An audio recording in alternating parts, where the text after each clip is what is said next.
Et donc, les principes que je mettrai en avant, ça j'y crois depuis déjà plus de 20 ans, c'est que pour que toute l'entreprise s'approprie la sécurité, parce qu'il y avait une époque, on avait un responsable de la sécurité, dans le meilleur des cas, on avait un responsable de la sécurité, et puis c'était lui le gardien du temple.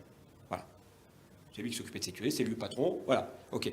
Aujourd'hui, il y avait tous ces aspects de conformité aux lois, ces aspects de réglementation, ces aspects d'efficience et de transversalité.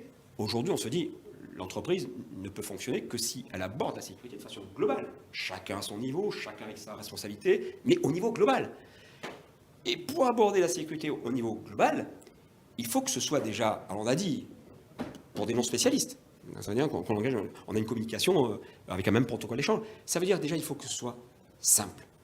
Alors, j'énonce 3 principes que l'agence européenne énonçait, enfin, avec qui je discutais avec quelqu'un de l'ENISA, qui avait cette vision-là, à l'époque, il y a déjà de nombreuses années, qui me disait, effectivement, les méthodes doivent être simples, communicantes et outillées. Voilà.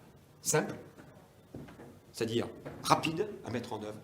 Parce que le genre, si vous voulez, d'analyse, de méthode qui vous mettent dans des tunnels où effectivement, quand vous arrivez au bout, on ne se rappelle plus pourquoi on a commencé à bosser, ou du moins les choses ont tellement changé depuis que finalement, on n'est plus sur les mêmes éléments d'analyse, puisque comme je disais tout à l'heure, le périmètre est pour eux. Donc, du même coup, il y a des nouvelles menaces, il y a de nouvelles architectures, il y a de nouvelles réglementations, il y a de nouveaux ensembles qu'on n'avait pas envisagés et qu'on doit introduire dans le système. Vous savez que finalement, il faut que ce soit rapide à mettre en œuvre. Il faut que ce soit agile. Donc, du même coup, effectivement, les méthodes doivent être simples.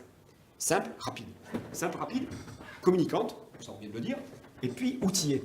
Parce qu'effectivement, dès l'instant où c'est outillé, à ce moment-là, on va encore plus vite, et encore c'est plus simple, puisque c'est structuré par l'outil. Du même coup, on n'a plus besoin d'être un expert ou un spécialiste pour mettre en œuvre quelque chose qui est réglé. La complexité est réglée par le logiciel. Encore faut-il que ce soit des hommes qui aient bien pensé.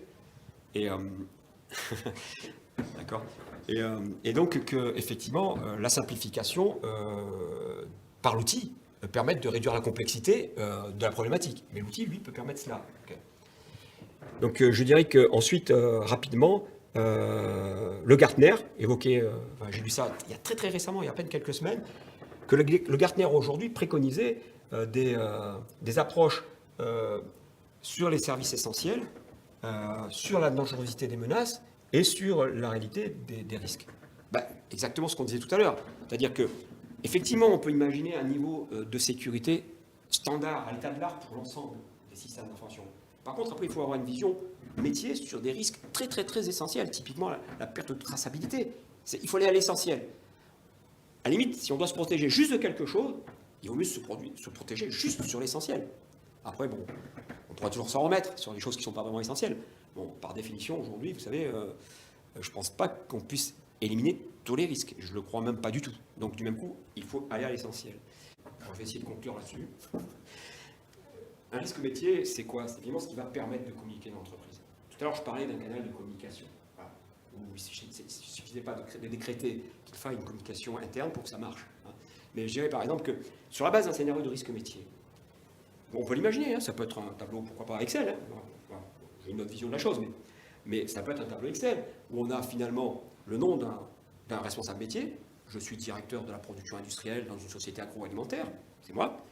Le risque que j'évoque, c'est la perte de, comment dire, je dirais, de la traçabilité, etc. Bon, avec les conséquences que j'imagine, ben voilà, en termes de perte d'image, en termes de perte d'exploitation financière, etc. Quelle est la vraisemblance et l'impact de ce risque? Voilà, la vraisemblance, est-ce que c'est probable, peu probable, etc. Bon, là, on a des échelles possibles. Hein. Selon une échelle, on peut dire, voilà, c'est peu probable, enfin vraisemblable ou pas. Donc là, c'est la réalité de la menace. Hein. Et l'impact, on peut le mesurer de différentes façons. L'impact financier, ça peut se mesurer selon effectivement le type de produit qu'on va retirer du marché, etc. Et puis on peut aussi imaginer effectivement les indicateurs. Là, les 4 heures, on peut les associer effectivement aux indicateurs opérationnels. Et du même coup, ce scénario de risque dont je parle, forcément, ça fait intervenir différentes fonctions d'entreprise sur ce même scénario. Pour le construire, il faut qu'il y ait le patron du risque métier, il faut qu'il y ait les opérationnels, il faut qu'il y ait le responsable de la sécurité et d'autres fonctions encore qui travaillent sur ce même. Et donc ça devient un vecteur de communication. Et si jamais c'est outillé, c'était ma proposition, hein, il faut qu'il y ait effectivement que ce soit outillé, donc qu'il y ait un logiciel. Donc du même coup, ce logiciel, avec ce type de scénario de risque, devient l'outil de communication nécessaire pour que d'un coup, tout le monde puisse communiquer sur la base d'un même protocole.